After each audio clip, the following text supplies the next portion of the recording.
Bona nit i benvinguts. Avui engeguem una nova temporada de l'Escrivint la Independència, amb Esperança, un nou curs que ve marcat per la Diada i aquesta via catalana de rècord que, com l'any passat, ha tornat a sacsejar el panorama polític català, estatal i també europeu. També li ha arribat una carta al president Mas, una resposta d'aquelles que s'anomenen gallegues, però que deixa poques portes obertes, si és que en deixa alguna, a negociar una consulta. Es nota el nerviosisme en un govern espanyol que, en lloc d'encarar aquesta situació, es dedica a fer com si no passés res, a mirar cap a una altra banda i alhora, però, treballar diplomàticament per apaivagar el cop, reprenent el discurs de la por, fent mans i mànigues per espantar els catalans amb la qüestió, ara mateix, de quedar fora de la Unió Europea. I també hem començat aquest curs amb una enquesta. No els hi hem de fer cas, però, de moment, totes van en la mateixa línia. A primera hora del matí de la Diada, la cadena SER donava a conèixer aquestes xifres. El 52% dels catalans està a favor de la independència, davant només d'un 24% que hi votaria en contra. I també que més del 80% dels catalans, més del 80%, són partidaris de permetre un referèndum d'independència. Per tant, aquesta deu ser la majoria silenciosa. Comencem el programa d'avui, que ve carregat amb aquests continguts. Avui a l'Escrivint la Independència analitzem l'impacte de la via catalana. Albert Macià, responsable del grup d'estudis del Cercle Català de Negocis, ens explica la dada d'avui. La inversió internacional a Catalunya no ha disminuït pel procés sobiranista. Visitem la ciutat de Tortosa, a les Terres de l'Ebre, i parlem amb el seu alcalde, Ferran Bel, vicepresident de l'Associació de Municipis per la Independència, sobre el procés sobiranista i la via catalana. Carme Forcadell, presidenta de l'Assemblea Nacional Catalana, visita el nostre plató. I li fem el test del programa a Joana Ortega, vicepresidenta del govern.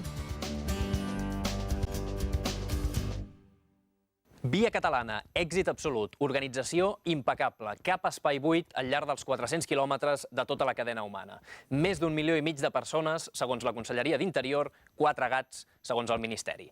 Objectiu clar, fer pressió des de la societat civil per fer el referèndum el 2014. Una pressió dirigida als polítics catalans, també i sobretot dirigida a Madrid i amb la voluntat d'internacionalitzar la qüestió catalana, cosa que s'ha aconseguit sobradament veient la repercussió a tota la premsa internacional el dia després i el debat obert altre cop, que és de màxima actualitat, sobre la continuïtat o no d'un nou estat català a la Unió Europea.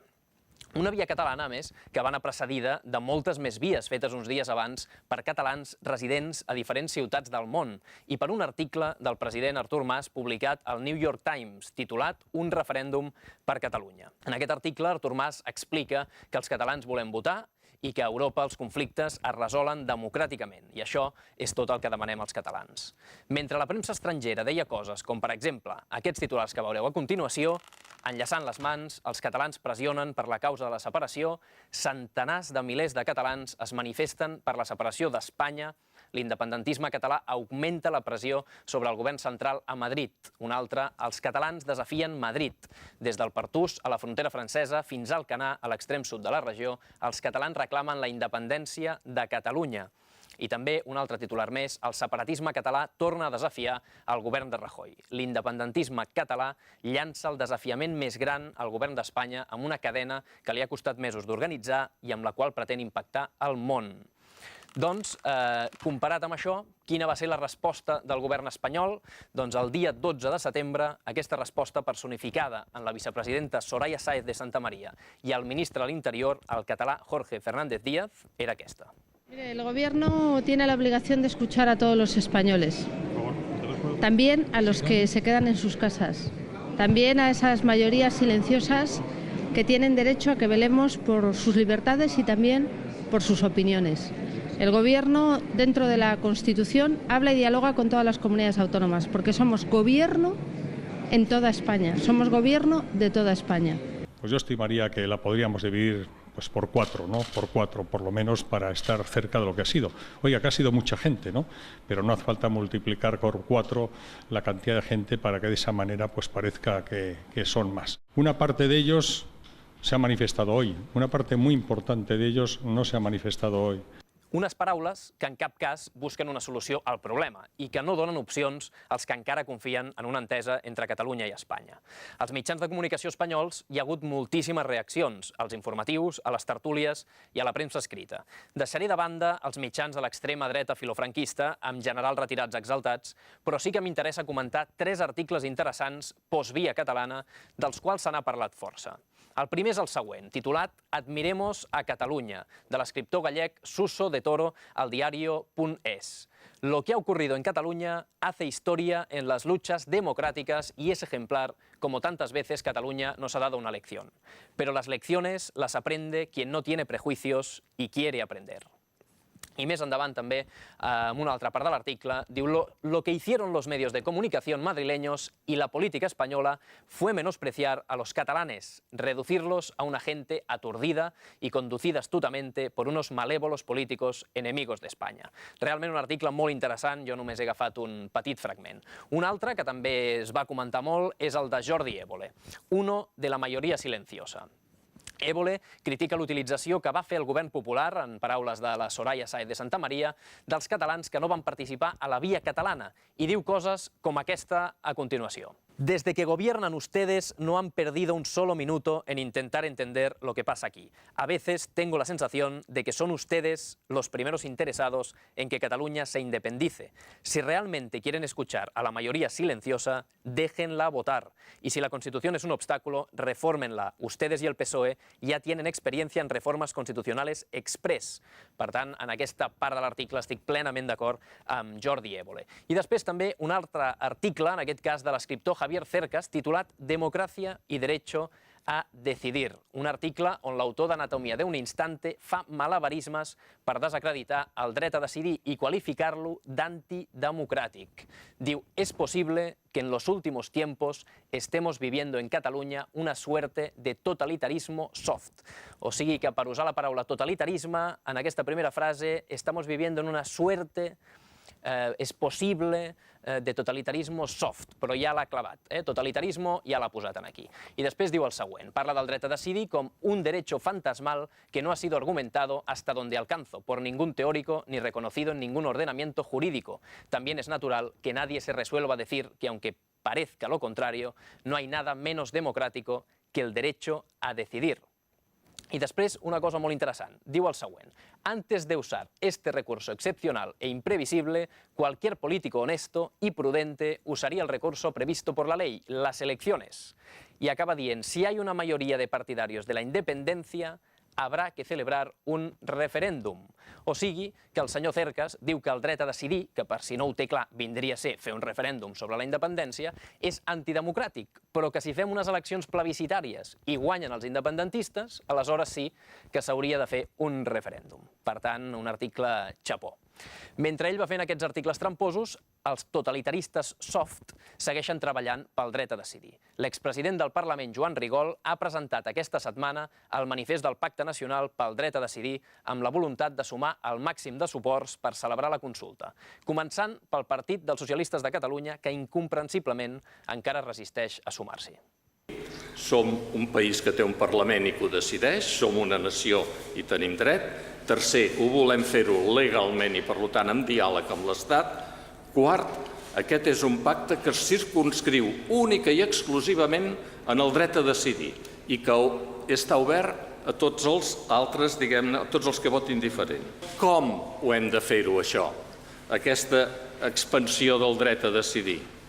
Doncs ho hem de fer-ho amb cohesió social, ho hem de fer-ho amb civisme, amb diàleg, amb respecte a les diverses opcions polítiques que no pensen com nosaltres. El full de ruta, per tant, es manté inalterable. I ara ja coneixem també el pla B del president Mas en cas que no es pugui celebrar una consulta. Aquest és el full de ruta. És simple, que no vol dir senzill. Consulta 2014 pactada o tolerada per Espanya, un concepte una mica especial. En principi hi hauria 5 possibilitats, que són les que apareixen a l'informe del Consell Assessor per la Transició Nacional. La primera seria un referèndum autoritzat directament pel govern espanyol. bastant difícil. La segona seria una cessió temporal per part d'Espanya de la competència per convocar referèndums a la Generalitat, que vindria a ser possiblement el més fàcil i que, a més, s'assembla al que ha passat al cas escocès. Tindríem una tercera opció, que seria reforma constitucional que atorgui a les comunitats autonòmiques la competència de fer referèndums. Una qüestió difícil, això de reformar la Constitució per aquest tema. I, finalment, tenim dos punts més, que són els més plausibles que no fàcils de fer, que seria convocar la consulta amb la llei catalana de consultes en vigor i objecte de recurs al Tribunal Constitucional espanyol o convocar la consulta amb la nova llei de consultes no referendàries que prepara el Parlament. Si tot això acaba sent inviable, cosa força possible, no cal que ens enganyem, arribaríem al pla B del president Mas, segons va explicar a principis de setembre, que són aquestes eleccions plebiscitàries que ell, que és qui té la potestat de convocar eleccions, programava per 2016, i aquí va haver una mica de polèmica de saber si realment el timing seria aquest o s'haurien de fer les eleccions abans. Però de moment encara estem intentant negociar aquesta possible consulta. Mentrestant, aquesta setmana, casualment, després de la via catalana, ha estat el torn del debat sobre el nou estat català i la seva presència a la Unió Europea. Escoltem el vicepresident europeu Joaquín Almunia i l'enèrgica reacció de Pere Navarro com si ho considerés una bona notícia. Mis colegas, sin duda, me preguntan mucho por este tema y no precisamente con la sonrisa en la cara, sino con cara seria y con búsqueda de vías para que se encauce. Si una parte del territorio de un Estado miembro, por la vía correspondiente, decide segregarse de ese Estado miembro, la parte segregada no es miembro de la Unión Europea. Por eso yo antes reclamaba verdad en todo el debate. Oye, los que defienden la independencia, que digan claramente que, bueno, que Cataluña estará fuera de la Unión Europea, pero que es un sacrificio, que merece la pena, etc. Pero que lo digan, que no engañen a la gente. Molt bé, però ara escoltem què deia Joaquín Almunia fa tot just un any. No us ho perdeu. No se puede dar, como tantas veces en el derecho constitucional o en cuestiones jurídicas, no se puede dar una respuesta así tajante, ¿no? No es honesto dar una respuesta tajante de decir, mire, si alguien se segrega, se queda fuera y no sabemos nada más de él por el resto de los siglos de los siglos. Pues no es así, ¿eh? Curiós aquest canvi de Joaquín Almunia, no? Com ha canviat en només un any. No hi tindrà res a veure la via catalana, suposem. També va d'aquesta qüestió aquestes paraules del portaveu del Parlament Europeu, Jaume Duch. Si vostè se'n va d'un estat, automàticament se'n va de la Unió Europea. Després la qüestió és com vostè pot tornar a la Unió Europea. I aquí hi ha tot tipus de teories i, evidentment, tot depèn també de la manera en la qual vostè se n'ha anat, evidentment, perquè si se n'ha anat, per entendre'ns, pel balcó, no és pel mateix que si se n'ha anat per la porta. Però després a la Unió Europea, per tornar a entrar, hi ha una sèrie de requisits que vostè no compleix el primer dia. Que no es preocupin a Europa, que nosaltres estem deixant molt clar que volem sortir per la porta i ens plantarem allà fins que ens donin la clau. I si no ens la donen, doncs sortirem per on podrem. El que és clar és que no hi ha un precedent d'un cas així a Europa. Si el procés és democràtic, que ho és, i tenint en compte que als estats membres no els interessarà una Catalunya-estat fora de la Unió Europea, no ens ha de preocupar tant aquesta qüestió. Tot i que l'abordarem durant les properes setmanes al programa amb algun especialista del tema. De tota manera, estaria bé, també, a veure si surt algú i amb arguments ens expliqui si realment una Catalunya-estat quedaria fora de l'euro o del mercat únic europeu, perquè això no ho diu ningú. Un altre argument contra el procés, que ha sortit aquest estiu, que busca espantar els catalans i que forma part de l'anomenat discurs de la por, almenys així és com l'anomenem des d'aquí, el va utilitzar el primer secretari del Partit dels Socialistes de Catalunya. Pere Navarro va afirmar a principis d'agost que el procés sobiranista espanta els inversors estrangers de Catalunya. Va ser ràpidament respost pel Cercle Català de Negocis, exactament amb aquest titular del Nació Digital, que explica que des de l'11 de setembre de l'any passat, empreses de tot el món han anunciat que invertiran 2.400 milions d'euros en terres catalanes. I aquesta és la dada d'avui, que ens l'explica l'Albert Macià, responsable del grup d'estudis del Cercle Català de Negocis. La inversió internacional a Catalunya no ha disminuït pel procés sobiranista, al contrari. Quina és la situació a Catalunya en aquests moments? Tenim una economia que, a pesar de la recessió, està sortint ja de la recessió en aquests moments, a Catalunya, estem sortint. Tenim una economia amb un 20% de PIB del sector industrial. Som, en aquests moments, el 26,2% de totes les exportacions d'Espanya, és a dir, nosaltres a Catalunya venem el 40% de tota la nostra producció al món. Tenim rècord en el turisme i som on la Unió Europea fica més de la meitat de la inversió en recerca a l'Estat, es fica a Catalunya. És a dir, tenim una molt bona, dintre del possible, situació econòmica i, a més, tenim una posició estratègica que estem al mig de la regió econòmica Euro-Sunbelt, que és la 11ª regió mundial. Amb tots aquests elements, què fan els inversors internacionals quan estan pensant en invertir en un territori? Doncs valoren aquesta posició que els permeti ser una plataforma per a la seva activitat, una posició adequada per poder vendre els seus productes, busquen un espai on hi hagi una gent amb un nivell de formació adequada i, a més, un sistema legal que protegeixi les seves inversions en coneixement. Amb tot això, què ha passat des de l'11 de setembre de l'any passat, quan Catalunya ha dit que vol un estat propi? Doncs que tenim des d'aquella data, l'11 de setembre, fins al juny d'aquest any, més de 46 noves inversions de multinacionals a Catalunya, de tota mena de sectors, que juntes representen aproximadament una inversió d'aquestes inversions de 2.400 milions d'euros i una projecció en llocs de treball d'aproximadament 9.000 llocs de treballs nous. És a dir, tenim una atracció en els inversors estrangers per la nostra capacitat econòmica. A més, tenim dos informes d'Ernst & Young, per exemple, que en la seva perspectiva del 2013 ha dit que Catalunya és la tercera regió d'Europa més atractiva, o del Financial Times, que ha dit que som la segona al darrere de North Westphalia. És a dir, que des que Catalunya ha iniciat el seu procés sobiranista no hi ha cap efecte negatiu amb les inversions estrangeres, ens sembla el contrari. Aquesta era la dada del programa d'avui i és el moment per recordar-vos que participeu activament en el programa a través de les xarxes socials i també al correu electrònic. Tenim un Facebook del programa, també a Twitter, a l'etiqueta hashtag escrivint la independència i també en el nostre perfil, que és @escrivint. Ens podeu enviar el que vulgueu sobre el programa i sobre el procés independentista. I com sabeu, sempre regalem una samarreta. De cara a la propera setmana, algú s'endurà aquesta samarreta, que és per un nadó. El meu petit país és més gran del que molts es pensen. Bé, jo ho tinc força clar, però per si de cas, una samarreta interessant, que segur que ens diran que estem també manipulant els nens i utilitzant els nens i totes aquestes coses. Bé, senzillament és una samarreta, és força bonica i és gràcies, com sempre, a productesdelaterra.cat, la botiga de referència a la xarxa de marxandatge i productes dels països catalans, amb gairebé 10 anys de bagatge. Té més de 7.000 referències, samarretes, jerseis, jaquetes, complements com adhesius, pins, xapes, clauers i una amplíssima oferta de productes culturals, pel·lícules en català, música, llibres, jocs en català. Fins i tot hi podeu trobar entrades per festivals, concerts i esdeveniments culturals arreu dels països catalans. Allò que us costi de trobar a les botigues físiques o als grans magatzems ho podeu trobar a www.productesdelaterra.cat i fer la comanda còmodament des de casa. En 24 hores us arribarà.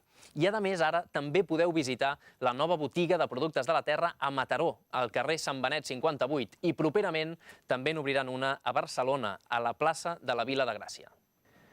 I en aquesta nova temporada també regalarem cada setmana una targeta SIM amb 10 euros de saldo cortesia de Mobilcat, un nou operador de telefonia català. Només heu de contestar una pregunta senzilla, o no tan senzilla, perquè pot tenir trampa. El diàleg entre Mas i Rajoy arribarà a bon port? Ho podeu fer a través de Twitter, Facebook o correu electrònic. Escollirem una de les respostes i el guanyador rebrà la seva targeta SIM amb 10 euros de saldo de Mobilcat.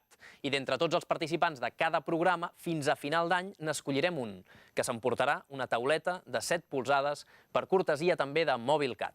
Un nou operador que aposta decididament per una telefonia mòbil catalana, amb les mateixes o fins i tot millors tarifes que altres operadors.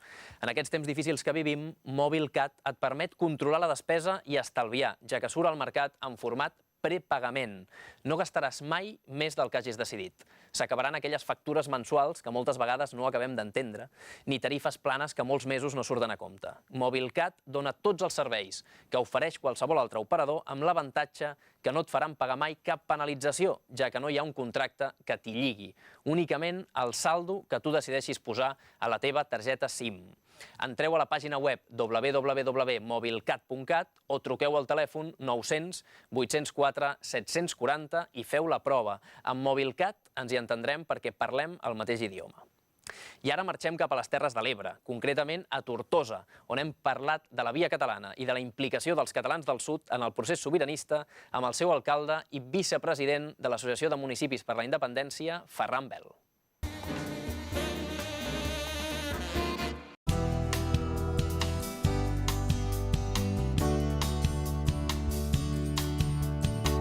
La transcendència jo crec que és molt més gran de la que podem valorar ara a cop calent, després d'unes hores o uns dies que ha passat. Jo crec que la transcendència del que es va fer l'11 de setembre del 2013 la podrem valorar d'aquí uns anys. Jo estic convençut que el procés, malgrat totes les dificultats, s'acabarà quallant, anirà bé i segurament aquest haurà estat un punt d'inflexió. Tots aquells que volen ara infravalorar el que s'ha fet jo crec que queden en ridícul davant del món. Algunes reaccions del govern de l'estat espanyol són més pròpies d'un govern d'un altre continent en un altre segle que d'un govern europeu al segle XXI. Per tant, jo crec que podem estar molt contents, molt orgullosos. Se va de fer d'una forma organitzativament perfecta, amb un civisme jo crec que ha deixat bocabadats a tothom i el que ha representat és l'anhel d'un poble de voler decidir el seu futur. La implicació de la gent de l'Ebre en la Via Catalana ha estat de primer ordre i ha estat des d'un principi. I la prova és que si es fa un estudi detallat del percentatge de persones sobre el conjunt d'habitants d'un territori que ha participat a la Via Catalana, podreu observar que les Terres de l'Ebre és de la que presenta un percentatge més elevat. És evident que tenim una densitat de població molt petita i a la vegada tenim un litoral molt ampli. Teníem molts de quilòmetres a omplir en molt poca gent i això ha fet que una vegada més se necessités la implicació de tot el país i de gent d'arreu de tot el país que vingués a ajudar a completar aquesta Via Catalana. En tot cas, el que sí que jo vull aprofitar l'ocasió és per agrair a tot aquell conjunt de gent d'arreu del país, perquè la veritat és que aquest 11 de setembre a les Terres de l'Ebre va ser impressionant. Rebíem gent de Girona, rebíem gent de Lleida, rebíem gent de l'àrea metropolitana. 2 dies abans un company meu me trucava i deia «Escolta, envio 2 autocars més de gent de Girona». I la veritat és que només de recordar-ho va ser un ambient espectacular. Jo crec que també a la vegada es van sentir molt acollits i va fer una cosa que també va sobrepassar també l'organització, de que en molts trams de l'Ebre se podien fer pràcticament 3 i 4 i 5 vies. I estava al tram 59 i al tram 59 a l'Aldea podíem haver fet 3 o 4 vies perfectament. La consulta està marcada per al 2014 i aquí jo crec que no hi ha cap tipus de dubte que es convocarà i es farà una pregunta. I aquest és l'objectiu fonamental de tots plegats, del president, del Parlament, de la Generalitat, dels ajuntaments que estem treballant a l'AMI i del conjunt del país. Si per lo que fora al 2014 aquesta consulta es boicoteja ja no físicament, sinó jurídicament, i l'Estat fa impossible que es faci o realitzi aquesta consulta, hem de tenir en compte també una qüestió. Aquí ens estarà mirant tot el món, no és una qüestió de Catalunya, no és una qüestió d'Espanya, sinó és tota Europa i tot el món que està damunt del procés. Però nosaltres la consulta no la podem fer de qualsevol forma. No la podem fer en urnes pels carrers anant a replegar vots. S'ha de fer una consulta amb totes les garanties legals, amb totes les intervencions d'observadors internacionals per donar-li veracitat i credibilitat. Si això no fora possible, evidentment el que no podem fer és quedar-nos quiets i dir que no es pot fer res més o tornar a fer una altra gran manifestació. Jo crec que el president de la Generalitat, per primera vegada un president de la Generalitat, planteja la possibilitat de fer unes eleccions plebiscitàries. Per tant, ningú havia ficat damunt de la taula de forma tan seriosa com el president una opció que és clara i definitòria.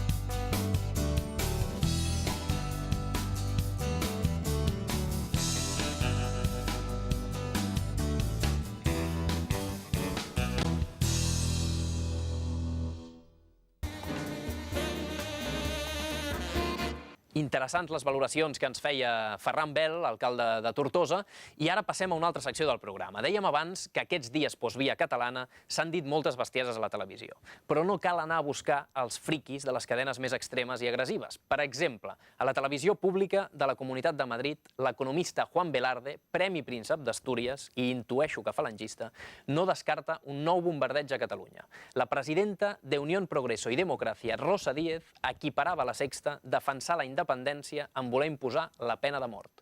O Esperanza Aguirre a Telecinco demostrant que no té ni idea del que s'ensenya aquí a Catalunya per acabar explicant que Felip V i el seu decret de nova planta va ser fantàstic pels catalans. No us ho perdeu. Las sociedades democráticas son sociedades plurales en las que conviven expresiones distintas. Hay gente que quiere la independencia, ya no es una cuestión de hasta qué grado de autonomía, sino que quieren marcharse. Sí, dice, no, hay gente que quiere la independencia como hay gente que quiere que sea legal la pena de muerte. Bueno.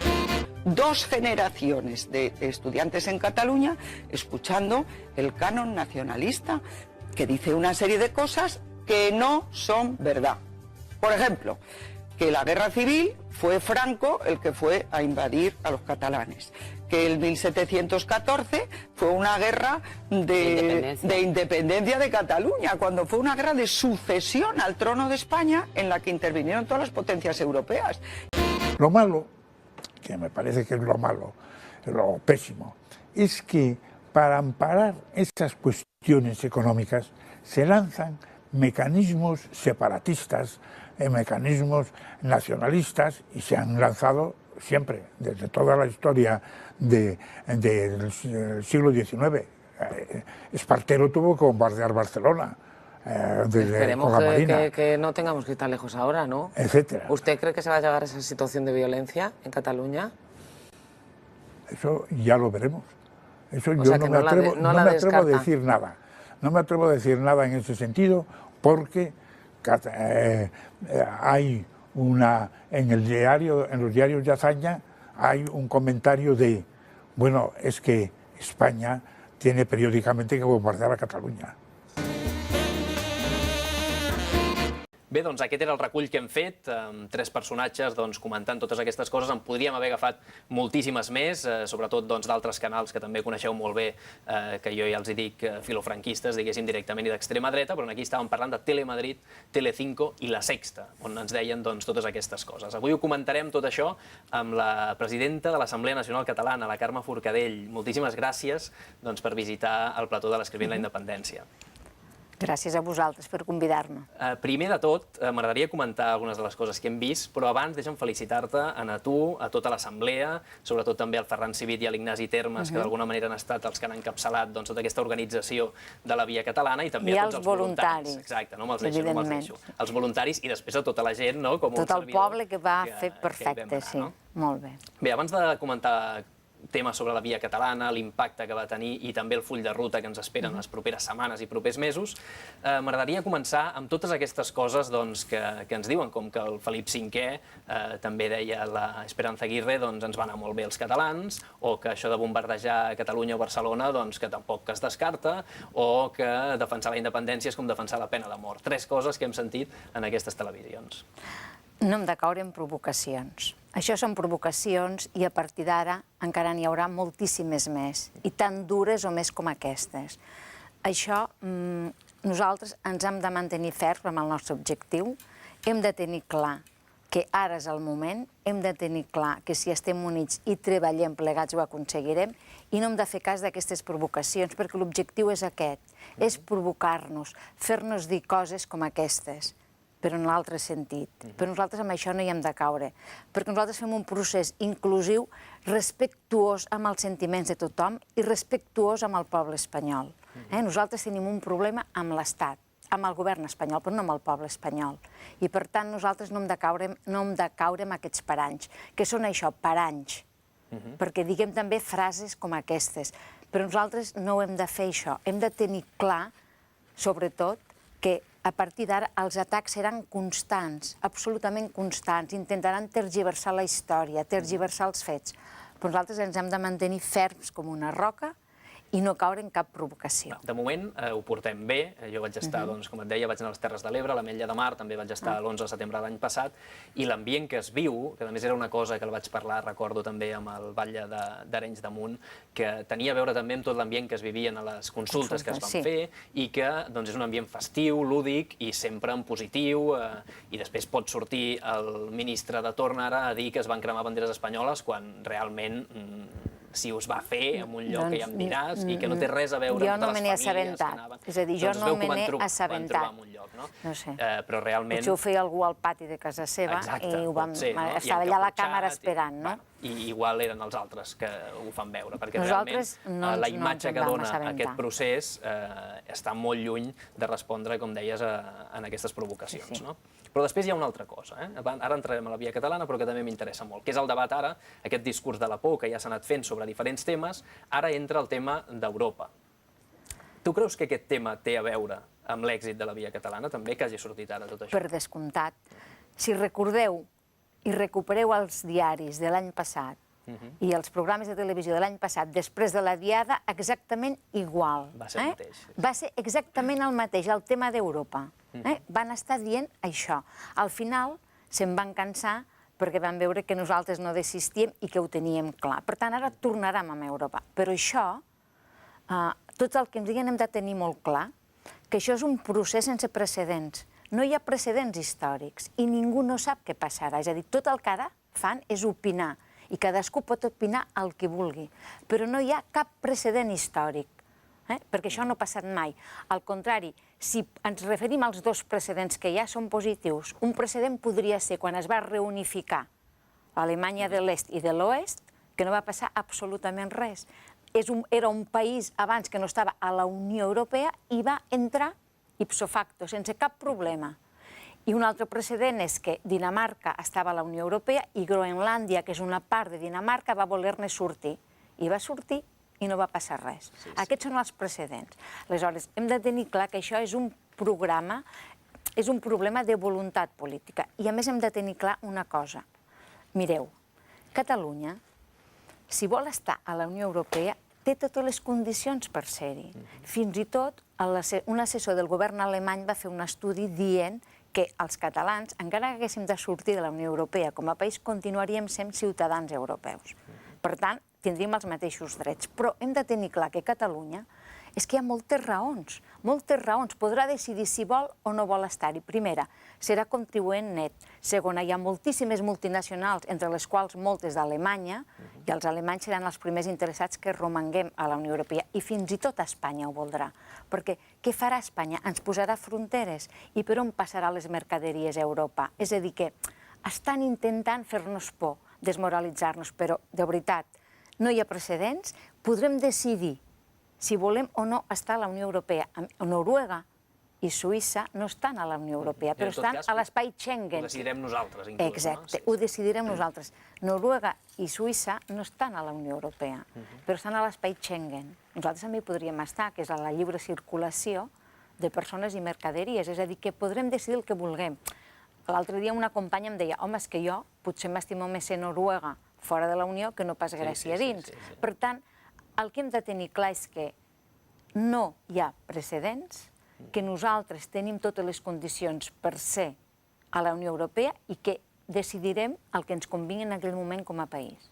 Bé, tot això et comentava que ja ha tingut a veure la via catalana, com hi va tenir a veure, ho comentaves, la manifestació de l'11 de setembre. Per tant, és una cosa que té un impacte a nivell mundial i europeu, ens poden fer més o menys cas, però realment estava ple de notícies a tots els diaris internacionals sobre la via catalana, la gent que hi havia participat i tot plegat. Llavors, realment, per molta via catalana que fem, per molta gent que surti al carrer, si després hi ha un margallo que reuneix els ambaixadors, si hi ha un diplomàtic de l'estat espanyol que va parlar amb els altres països europeus, clar, tot això ens gira la truita en contra, d'alguna manera, no? O pot més el fet que surti la gent al carrer d'aquesta manera? No, a veure, això és la política de l'estat espanyol. Ens posarà pals a les rodes, perquè ja han començat a treballar pel no. És a dir, el govern espanyol ja està treballant pel no. Per tant, ja ha començat la campanya del no a la independència de Catalunya. Per tant, ha assumit d'alguna manera... Ha assumit d'alguna manera que hi ha un procés. L'ha assumit. Aquest procés l'ha assumit. Ho sap molt bé,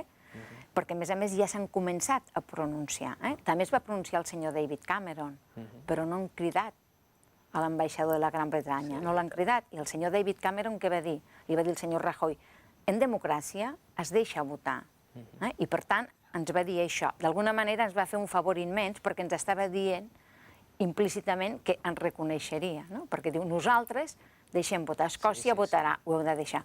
Aquest no el van cridar, però a Estònia i a Lituània, potser perquè no tenen tant de pes dins de la Unió, els van cridar. Però tot i així, Estònia no es va desdir. Per tant, això passarà, els quedaran a tots, però quan arribi l'hora de la veritat, quan nosaltres ens pronunciem, els països decidiran. I els països decidiran a favor de la democràcia i de la voluntat de la majoria, perquè Europa és demòcrata. Senzillament aquesta és la realitat. Però, clar, l'estat espanyol ja ha començat la política, ha començat a treballar pel no. És a dir, i no ha començat, fa molt de temps que hi treballa, ara ho ha intensificat. Però tranquils, que això nosaltres ja ho sabíem. D'acord, llavors la via catalana, d'alguna manera la resposta del govern espanyol, en paraules de la Soraya Sáenz de Santamaría, la vicepresidenta, o el ministre de l'Interior, primer el ministre de l'Interior, que no deuria anar a classe de matemàtiques quan era petit, malgrat que ja s'ha dit que no era el més important la gent que va sortir, deia que 400.000 persones, que òbviament només que hi hagués una persona i hi hagués una sola fila ja serien 400.000, no? Però bé, això era un apunt del ministre. Però anem molt bé. L'any passat ens van dir que érem una algarabia de 60.000 persones. Enguany, una multitud de 400.000. Per tant, hi han reconegut alguna cosa. Absolutament, jo entenc que un ministre de l'estat espanyol sap comptar i sap que a Barcelona hi havia 500.000 persones. A Barcelona. Per tant, les xifres estan clares. El món ho va veure. El món ho va veure. A més, ara farem un DVD i es veurà molt bé, hi ha la gigafoto, per tant, no ens hem de preocupar. Nosaltres ja sabem els que érem. És més, es va dir 1.600.000 era la xifra mínima. La xifra mínima que va donar el conseller Espadaler. Des de l'Assemblea considereu que podrien ser més persones. Sí, no podíem, segur que eren més. Però tot i així, encara que fossin més persones, hi ha una majoria silenciosa que es va quedar a casa. Almenys això és el que diu des del Partit Popular. La majoria silenciosa, la meva mare també es va quedar a casa, i la meva mare votaria. I hem tingut molts correus de gent que diu jo no hi vaig poder anar, soc majoria silenciosa, però hi votaria a favor. Però, a més, aquesta política, la majoria silenciosa, què vol dir també? Totes les persones que no van anar a votar al Partit Popular a les darreres eleccions són majoria silenciosa. Si interpretem que estan en contra del Partit Popular, en tot cas el Partit Popular tampoc no hauria de governar, no? Per tant, són interpretacions absolutament tendencioses. No ens preocupem, que en aquests moments anem molt bé i hem de treballar, ens queda un any de feina, però no caiguem en provocacions, tinguem l'objectiu clar i anem molt bé. Molt bé, llavors l'objectiu clar és consulta o referèndum 2014. Sí. Aquesta era també una de les grans reivindicacions d'aquesta via catalana cap a la independència, però per fer decididament que es convoqui com abans millor, abans d'acabar l'any és quan s'hauria de convocar una consulta amb una data. Però clar, abans ho explicava també en el programa, aquest informe del Consell per la Transició Nacional, Consell Assessor per la Transició Nacional, explica 5 vies per fer aquesta consulta i mirant-te-les bé, a part de les dues últimes que depenen més d'aquí a Catalunya, és complicat. És a dir, que el tema de que puguem fer una consulta, diuen, si no és pactada, almenys tolerada per Espanya, ho veus viable, Carme, això, l'any que ve? Jo estic segura que la consulta es convocarà. Una altra cosa és si s'arriba a fer o no. Aquesta és la realitat. Nosaltres ens agradaria molt que el govern espanyol fos com el de la Gran Bretanya. És a dir, que traspassés la competència a la Generalitat, que ho va fent els Mossos d'Esquadra, això ens agradaria molt. Fer-ho bé, com a la Gran Bretanya. Però si no es pot fer a través de la llei de consultes, que es convoqui la consulta, que se'n parli, que es digui la pregunta, una pregunta clara que també permeti una resposta clara. La gent en parli, que s'informi, perquè sense informació no hi ha llibertat de vot. Però si això no és possible, perquè l'estat espanyol ho impedeix, nosaltres donarem suport a qualsevol via que sigui democràtica i pacífica. O bé unes eleccions, o bé una declaració d'independència, però no el 2016, sinó immediatament després que se'ns hagi tancat el camí de la consulta. Sí, aquest pla B del president Artur Mas, que diu d'acabar la legislatura, perquè potser l'argument que s'utilitza és que si es fessin unes eleccions anticipades és complex i que, per tant, hauríem de deixar passar un parell d'anys, potser, Bueno, no, fins al 2016. un parell d'anys sí passaran, eh? Sí, sí. Ara ja fa un any. Sí, El 25 de novembre farà un any. Doncs l'any que ve ja en farà un altre, per tant. Per tant, no més enllà, s'hauria de fer llavors consulta 2014, que no hi ha manera humana, malgrat que es convoqui, de fer-la, eleccions plebiscitàries anticipades 2015. Sí, sí, o abans. El més aviat possible. Nosaltres això hi estem d'acord, és a dir, el poble ha de votar, ha de decidir, i per tant, la millor manera, consulta. Si no és possible, eleccions o declaració, perquè després també s'haurà de refrendar pel poble aquesta declaració. Sempre el poble català acabarà votant, però ho hem de fer com més aviat millor, no el 2016. No podem esperar més. Necessitem els instruments i les eines d'estat perquè hem de sortir de la crisi. Última pregunta, estem acabant ja. Ara l'Assemblea Nacional Catalana, després d'uns mesos de moltíssima feina per la via catalana, ara en quin punt es troba? Amb què treballa ara l'Assemblea? L'objectiu immediat ara és arribar a totes aquelles persones que encara no hem arribat, parlar amb tots els que no hem parlat, explicar-los el nostre projecte, fer-los partícips, que comparteixin aquesta il·lusió amb aquest projecte i explicar-los que comptem amb ells, absolutament amb tots. És un projecte inclusiu. Nosaltres volem una vida millor per als que votaran sí, per als que votaran no. I quan haguéssim votat no preguntarem a ningú el que han votat, perquè tenim aquest esperit de ser un sol país. I això ho hem d'explicar. Hem d'explicar que per ser català no cal renunciar a res, que respectarem el seu sentiment de pertinença, la seva identitat, la seva llengua. Perquè si a nosaltres haguéssim pogut ser catalans i viure com a catalans dins de l'estat espanyol, potser no seríem com estem. I nosaltres això ho hem de procurar. La gent que se senti espanyola, que se senti com vulgui, ho hem de respectar i és normal que se'n sentin. Hi ha molta gent que se sent espanyola perquè ha nascut a Espanya, o perquè té família, i tenen dret i no hi han de renunciar. Nosaltres hem de permetre això. I és aquest nou país del segle XXI el que estem construint, aquest nou estat. Doncs, Carme, moltíssimes gràcies per haver visitat el plató. Em queda també una última cosa que em considero molt important. Quan es va fer la manifestació de l'11 de setembre, es va veure com que era una gran manifestació, però hi havia dubtes de si al cap d'un any, allò que deien del suflé, tot allò, si al cap d'un any realment, depèn de com estiguessin les coses, aguantaria l'estrabada de tot això. De moment sembla que sí, i amb escreix, anem a més. I fent aquesta via catalana. Aguantarem realment, tots plegats, si això es torna a complicar, si hi ha llargues, noves mobilitzacions... Aguantarem el que faci falta, perquè estem en un moment que no es pot fer ni s'ha de fer un pas enrere. I jo crec que ara és el moment també de demanar a tothom això, coratge i valentia, perquè no serà fàcil, però ens en sortirem. És a dir, amb la promesa amb l'esperança, amb aquesta il·lusió en el futur, jo crec que això ens donarà ànims per aguantar el que faci falta. Perfecte, Carme, doncs moltíssimes gràcies i a mi ja sabeu que si l'11 de setembre, pel que sigui, encara no podem celebrar res o estem a punt, si s'ha de fer alguna cosa, doncs allà estarem. Molt bé, moltíssimes gràcies. Perfecte. Doncs nosaltres continuem ara amb un vídeo de la xarxa, del YouTube, que hem agafat, que és el Cebes. El Cebes és un vídeo d'uns 8 minuts on explica d'alguna manera els seus arguments a favor de la independència i s'ha convertit en un vídeo viral, exactament té més de 50.000 visites i hem recollit uns petits fragments d'un minutet només, no us ho perdeu. Vine a Barcelona con 12 años. Me puse a trabajar con 15 años porque hacía falta que trabajara en casa. Y conocí a mi mujer aquí en Barcelona. Tengo 2 hijos que han nacido aquí. El trabajo, gracias a Dios, todo lo que tengo ha sido trabajando aquí.